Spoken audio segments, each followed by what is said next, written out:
To nutrition in animals. इस chapter का हम लोग वर्ड टू वर्ड समझेंगे, एक एक शब्द हम इसका अच्छे से देखेंगे।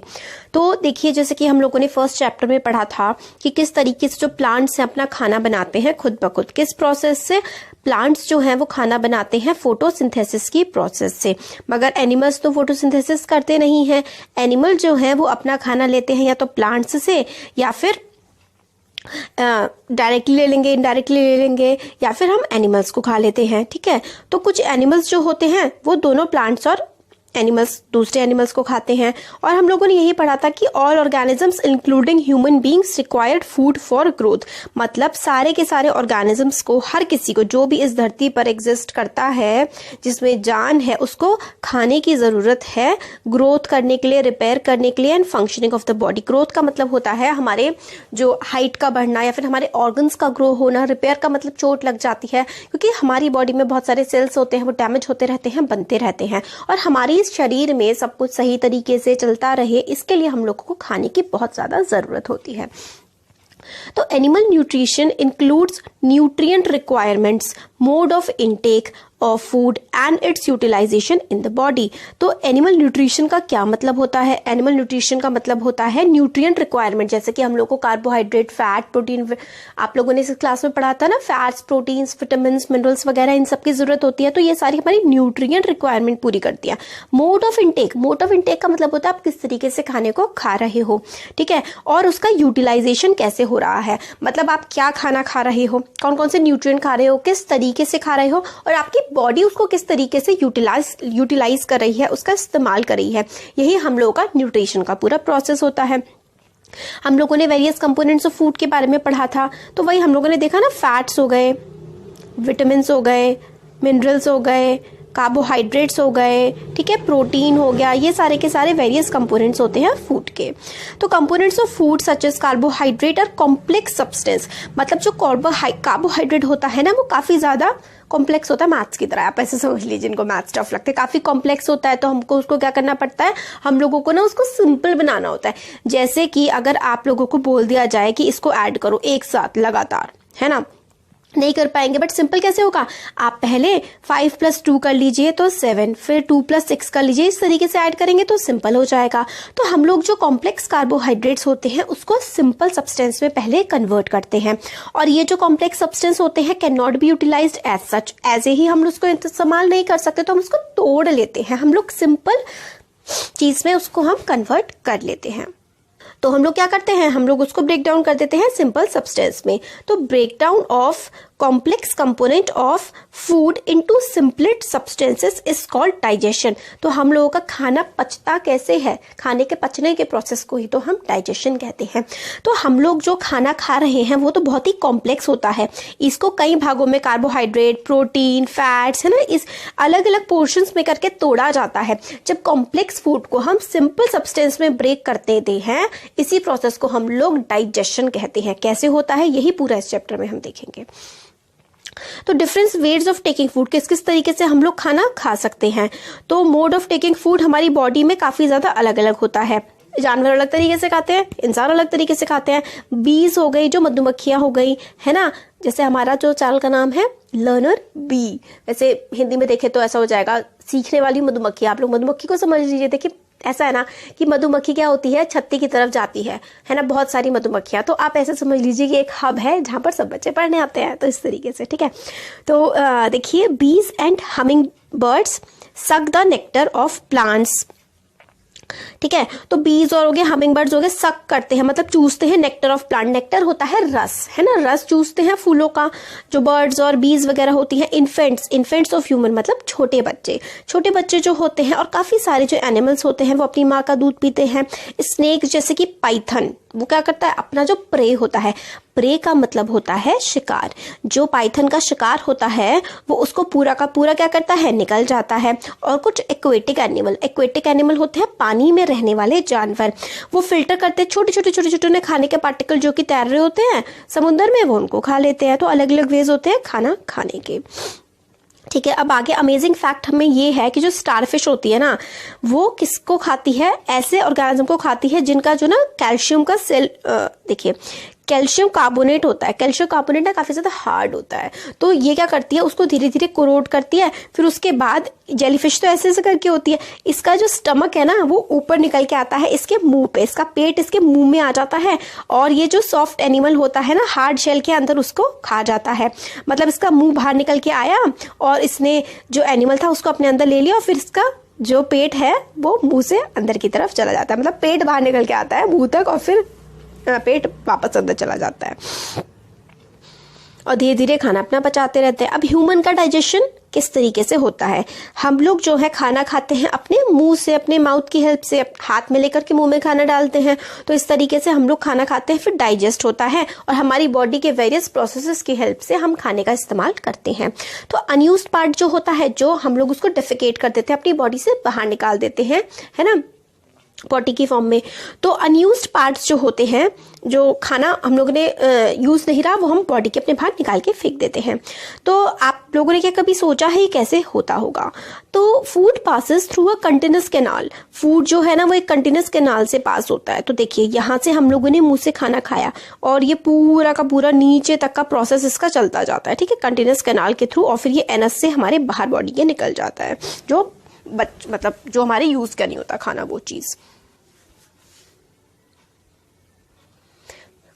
फूड जो है वो कंटिन्यूअस कैनाल के थ्रू जो है पास होता है, और ये buccal cavity and ends at the anus. Buccal cavity का मतलब होता है आपका मुंह, ठीक है, और एनस जो है जहां से आपकी बॉडी में से जो डिस्क्रीट होता है ना बाहर की तरफ निकलता है, वो होता है एनस।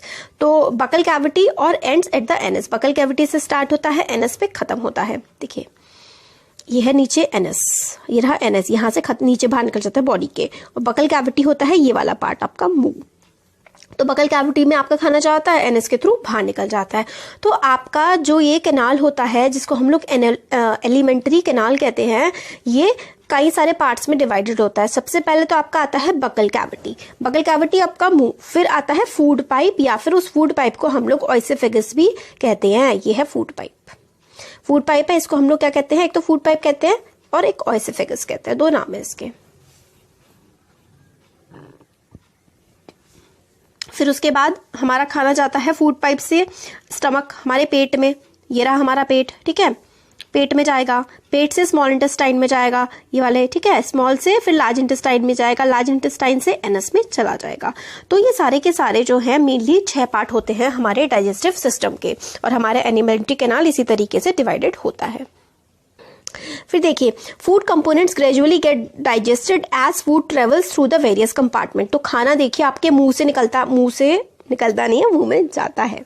तो खाना आपके मुंह में जाता है, फिर उसके बाद ये जो फूड पाइप है जिसको ओएसोफेगस बोलते हैं, इसमें से फिर हमारे स्टमक में जाता है। फिर इसमें काफ़ी सारे ना प्रोसेस चल रहे होते हैं इस बीच में, तो वो देखने हैं हमें इस चैप्टर में। तो फूड काफ़ी सारे कंपार्टमेंट से ट्रेवल कर रहा होता है। इनर वॉल्स जो होती हैं, मतलब ये जो स्टमक है, स्टमक के अंदर की जो वॉल्स होती हैं, और जो स्मॉल इंटेस्टाइन होता है, and the various glands associated with the canal such as salivary glands, liver, pancreas secrete juices. तो सेलिवरी ग्लैंड जो है ना वो मुंह में थूक बनाने का काम करता है। तो जो आपका मुंह में सलाइवा होता है ना, थूक को इंग्लिश में सलाइवा बोलते हैं। तो जो सलाइवा होता है ना वो आपके, जब आप खाना खाते हैं तो जो खाना आप मिक्सिंग कैसे होती है, जब आपने दांतों से काटा, फिर उसके बाद एक वो लिक्विड सा बनने लगता है ना, थोड़ा थोड़ा सेमी लिक्विड टाइप का, तो वो सैलिवरी ग्लैंड की वजह से होता है। फिर उसके बाद लिवर जो है वो भी जूसेस सेक्रीट करता है। जूसेस आप आगे जाके देखेंगे कि ये मतलब हार्मोन्स होते हैं, कुछ एंजाइम्स होते हैं। तो पेनक्रियाटिक जूसेस भी सेक्रीट होते हैं। ये जूसेस जो है ना वो क्या करते हैं, आपका खाना बहुत कॉम्प्लेक्स होता है, उसमें carbohydrates, fat, vitamin, minerals, protein होते हैं, सबको ब्रेक करने का काम करते हैं। हमने पहले देखा था ना कि ब्रेक करके ही हम लोग खाने को डाइजेस्ट कर पाते हैं। तो बहुत सारे जूसेस होते हैं जो खाने को ब्रेक करते हैं, फूड को सिंपल सब्सटेंस में कन्वर्ट करते हैं। हमारा जो डाइजेस्टिव ट्रैक होता है ना, ये हम लोगों ने देख लिया 6 पार्ट में डिवाइडेड है, और काफ़ी सारे एसोसिएटेड ग्लैंड्स होते हैं, जैसे कि सेलिवरी ग्लैंड हो गया, पेनक्रियाटिक जूसेस हो गए, काफ़ी सारे ग्लैंड्स होते हैं। और जो ये हमारा पूरा का पूरा एलिमेंट्री कैनाल और सारे जो ये जूसेस होते हैं, एसोसिएटेड ग्लैंड्स होते हैं, इनसे मिलकर के डाइजेस्टिव सिस्टम बनता है। अब हम लोग पूरा अच्छे से देखते हैं। माउथ या फिर बकल कैविटी। माउथ जो होता है उसमें से हम लोग खाना लेते हैं, और माउथ में ही क्या हो जाता है, हमारा खाना जो हम लोग खाना मुंह के अंदर लेते हैं ना, जब खाना खाते हैं, इस प्रोसेस को इंजेशन बोला जाता है। इंजेशन का मतलब होता है मुंह के अंदर खाना लेना, ठीक है। फिर हम लोग ने मुंह के अंदर खाना लिया, फिर आप लोग क्या करते हैं, फिर आप लोग उसको चबाते हैं। We chew food with the teeth and break it down mechanically into small piece. फिर हम लोग क्या करते हैं, फूड च्यू करते हैं, चबाते हैं मैकेनिकली। देखिए मैकेनिकली का मतलब होता है जिस काम में थोड़ा जोर पड़ता है। आपके चलना एक मैकेनिकल प्रोसेस, आपका भागना भी एक मैकेनिकल प्रोसेस है। इसी तरीके से आपके मुंह को चलाना, अपने दांतों से चबाना भी एक मैकेनिकल प्रोसेस है। मैकेनिकल का मतलब है कि आप अपने आप वो काम कर रहे हैं, कुछ एक एक्टिविटी हो रही है, तो अपने दांत से चबाते हैं खाने को। Each tooth is rooted in a separate socket in the gums. मतलब हर टूथ जो है अलग अलग जगह होता है। यहाँ पर ये देखिए, जो आपके सबसे लास्ट वाले दांत होते हैं, सबसे आखिर में जो दांत होते हैं, उसको हम लोग, आखिर के 3 दांतों को हम लोग मोलर बोलते हैं। जो आखिर के 3 दांत होते हैं उसको क्या बोला जाता है, मोलर बोला जाता है। फिर उस 3 के आगे वाले जो 3 दांत होते हैं, इसको प्री मोलर बोला जाता है। फिर और आगे के 3 दांत जो होते हैं, कैनाइन, और फिर उसके आगे के क्या होते हैं, आगे के ये जो एक एक दांत होता है, ये वाला और ये वाला, ये इंसीजर बोलते हैं। आपको याद कर लेना, और ज्यादा कुछ नहीं है इसमें, सिर्फ मोलर, प्रीमोलर, कैनाइन और इंसीजर की लोकेशन, बस इतना याद कर लीजिए, काफी है।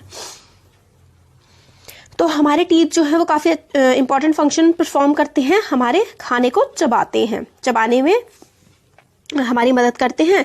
और फिर वही हम लोग खाने को चबाते हैं, चबा करके खाते हैं। अभी ये मिल्क टीथ और परमानेंट टीथ भी हम देखेंगे। तो इतने में ही क्या होता है ना, माउथ में क्या होता है, सेलिवरी ग्लैंड होते हैं, तो वो सलाइवा थूक प्रोड्यूस करते हैं, और वो क्या करता है, फूड की मिक्सिंग में हमारी काफी ज्यादा हेल्प कर देता है। फिर यही है इसमें कि वो फूड की मिक्सिंग में क्या कर देता है, काफी ज्यादा हमारी हेल्प कर देता है। अभी जो एक्टिविटीज है ना, ये हम लोग अलग से वीडियो में देखेंगे, क्योंकि फिर वीडियो ना काफी बड़े हो जाते हैं। एक्टिविटीज इंपॉर्टेंट होती भी है, बट इतनी ज्यादा इंपॉर्टेंट नहीं होती है, इसलिए हम लोग अलग वीडियो में देख लेंगे। वैसे इस एक्टिविटी में सिर्फ यही है कि अगर आप लोग बिना चबाया हुआ खाना जो होता है ना, आपने राइस खाए, तो राइस में कार्बोहाइड्रेट होते हैं। जब आप कार्बोहाइड्रेट पे जो है ना आयोडीन का सोल्यूशन डालते हैं, तो कार्बोहाइड्रेट ब्लू हो जाता है। और जब आप लोग खाने को चबा लेते हैं, तो हमारा जो सलाइवा होता है ना, वो कार्बोहाइड्रेट को किस में चेंज कर देता है, स्टार्च में चेंज कर देता है। तो स्टार्च के में चेंज कर देता है, इसलिए जो है, जो चावल आपके चबाए हुए हैं मुंह के, वो कलर चेंज नहीं करते हैं। इसमें आपको एक तो उबले हुए चावल डालना है और मुंह में चबाए हुए चावल डालने हैं, फिर आयोडीन सोल्यूशन डालना है। आयोडीन सोल्यूशन जो उबले हुए चावल हैं वो उसको ब्लू कर देगा, बट जो चबाए हुए चावल है ना, उसमें कार्बोहाइड्रेट से, हमारे सेलिवरी ग्लैंड की हेल्प से हम लोगों ने क्या किया है, कार्बोहाइड्रेट को हमने स्टार्च में चेंज कर दिया है। इसका मतलब क्या निकलता है कि हमारे मुंह के अंदर जब हम लोग खाने को चबा रहे होते हैं, उसी टाइम पर ही क्या होता है, उसी टाइम पर हमारा saliva breaks down the starch into sugar. ठीक है, जो स्टार्च वाली चीज प्रेजेंट होती है ना, कार्बोहाइड्रेट से स्टार्च, और स्टार्च से क्या बन जाता है, वो शुगर में कन्वर्ट हो जाता है। मतलब सलाइवा स्टार्च को शुगर में कन्वर्ट करता है। वेरी इंपॉर्टेंट, सलाइवा जो है, हमारा जो सलाइवा होता है ना, थूक जो होता है, वो स्टार्च को क्या करता है, शुगर में चेंज कर देता है। और टंग क्या होती है, हमारे मुंह के अंदर क्या होती है, जीभ भी होती है। ये फ्लैशी सा ऑर्गन होता है, हड्डियां तो होती नहीं है ना, फ्लैशी ऑर्गन होता है, और बकल कैविटी में ये प्रेजेंट होता है, और हम इसको कहीं पर भी मूव कर सकते हैं। इसका फंक्शन जो है ना, क्या होता है, हम ये मिक्स सलाइवा प्रोड्यूस करते हैं। हमारी टंग ही तो सलाइवा प्रोड्यूस करने का काम करती है, और फिर उसके बाद हम लोग च्यू कर पाते हैं और खाने को आराम से स्वलो कर पाते हैं। और हम जो खाने का जो टेस्ट है ना, वो भी हम किसकी मदद से कर पाते हैं, हम लोग टंग की मदद से ही, तो जीभ की मदद से ही तो चीजों को टेस्ट कर पाते हैं। अब मिल्क टीथ और परमानेंट टीथ, मिल्क टीथ वही होता है जब हम लोग छोटे होते हैं ना, 6 से 8 ईयर की एज के, तो हमारे दांत मिल्क टीथ होते हैं। और जब छोटे बच्चे के दांत आते हैं और 6 से 8 साल की एज में, वो गिरने भी लग जाते हैं। उसके बाद जो दांत आते हैं, जो आपके अभी दांत हैं, वो परमानेंट टीथ है। वो आपकी पूरी लाइफ रहेंगे, कि अगर आपके बस खराब ना हो जाए। ठीक है, आगे जो है, आगे एक और बॉक्स है, स्वीट्स एंड टूथ डिके। तो बस यही है कि हमारे मुंह में काफ़ी सारे बैक्टीरियाज प्रेजेंट होते हैं। वो हमारे लिए हार्मफुल तो नहीं होते, बट अगर हम लोग अपने दांतों को साफ नहीं रखेंगे, अच्छे से खाना खाने के बाद दांतों को नहीं साफ करेंगे, तो ये बैक्टीरिया डेवलप करने लगेंगे और बड़े होने लगेंगे। ये बैक्टीरिया क्या करते हैं, शुगर को जो प्रेजेंट होती है ना, उस पर ये एसिड में कन्वर्ट कर देते हैं। मतलब जो हमारे दांतों में शुगर रह जाती है, उसको बैक्टीरिया क्या करते हैं, एसिड बनाते हैं।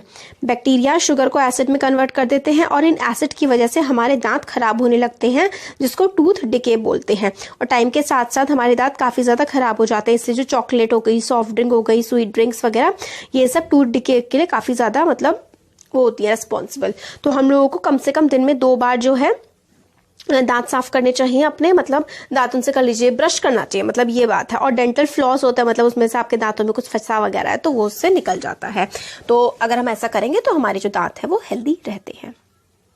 फिर आगे हमारा आता है फूड पाइप। फूड पाइप को हम लोग क्या कहते हैं, फूड पाइप को हम ऑइसोफेगस भी कहते हैं। ऑइसोफेगस हम लोगों ने डायग्राम में देखा था ना, लंबी सी नली जैसी थी।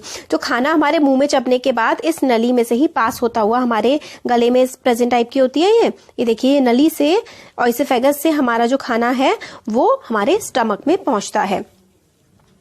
तो यही है कि along the neck and the chest से होता हुआ फूड जो है वो नीचे की तरफ पुश डाउन होता है। फूड पाइप की जो वॉल होती है उस खाने को नीचे नीचे की तरफ धक्का देती है। और ये मूवमेंट जो है ना सारा का सारा, ये actually this movement takes place throughout the alimentary canal and pushes the food downward. तो पूरा एलिमेंट्री कैनाल मतलब बकल कैविटी से लेकर के एनएस तक ये मूवमेंट चलता ही रहता है, खाने को नीचे धक्का देने वाला। कई बार फूड जो है इज नॉट एक्सेप्टेड, कई बार फूड को स्टमक एक्सेप्ट नहीं करता है, तो क्या होता है, वापस पूरा का पूरा प्रोसेस हो जाता है और उल्टी हो जाती है।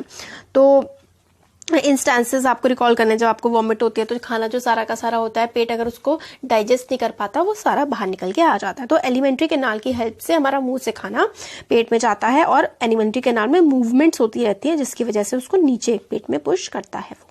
अब आता है हमारा स्टमक, हमारा पेट। तो stomach is a thick walled bag. Stomach जो है वो काफी एक बैग जैसा होता है, काफी मोटा सा थिक से उसका बैग होता है। और इसकी शेप जो है ना जे टाइप की होती है, मतलब इस टाइप की, ऐसे करके ये देखिए,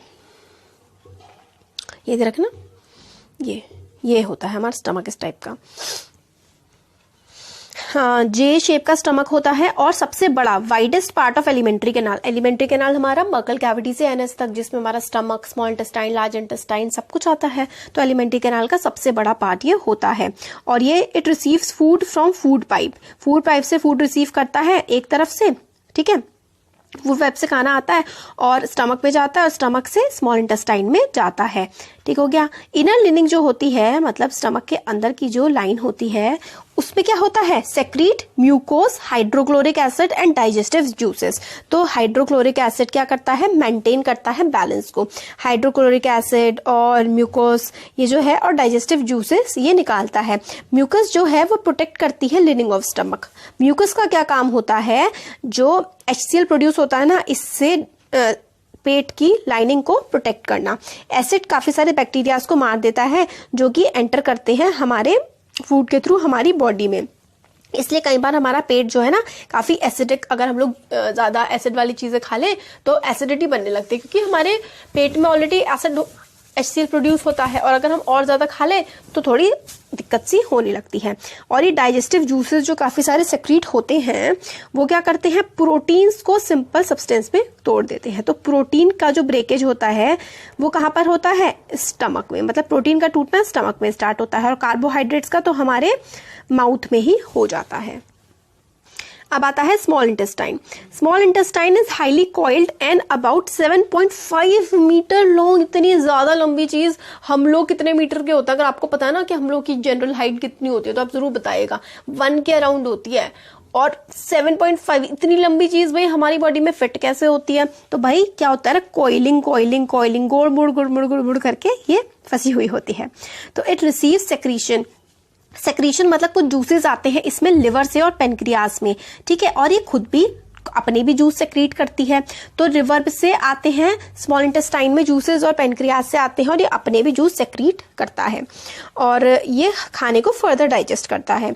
the liver is reddish brown gland. Reddish, red से ब्राउन से कलर का ग्लैंड होता है जो कि upper part of abdomen in the right side, मतलब आपके देखिए ये है ना, आपका फिगर है यहाँ पर बना हुआ है, ये रहा लिवर। एब्डोमेन के अपर पार्ट में, स्टमक से ऊपर की तरफ होता है ना लिवर, एब्डोमेन के अपर पार्ट में लिवर सिचुएटेड होता है और ये सेक्रीशंस देता है स्मॉल इंटेस्टाइन को। ठीक है। और क्या आता है इसमें से? बाइल जूस आता है, liver secrete bile juice that is stored in the sac called gall bladder. Gall bladder में बाइल जूस जो है प्रेजेंट होता है, बाइल को पित्त कहते हैं, ठीक है। तो बाइल जो है गॉल ब्लैडर में प्रेजेंट होता है। और bile plays an important role in the digestion of fat. Bile का क्या काम होता है?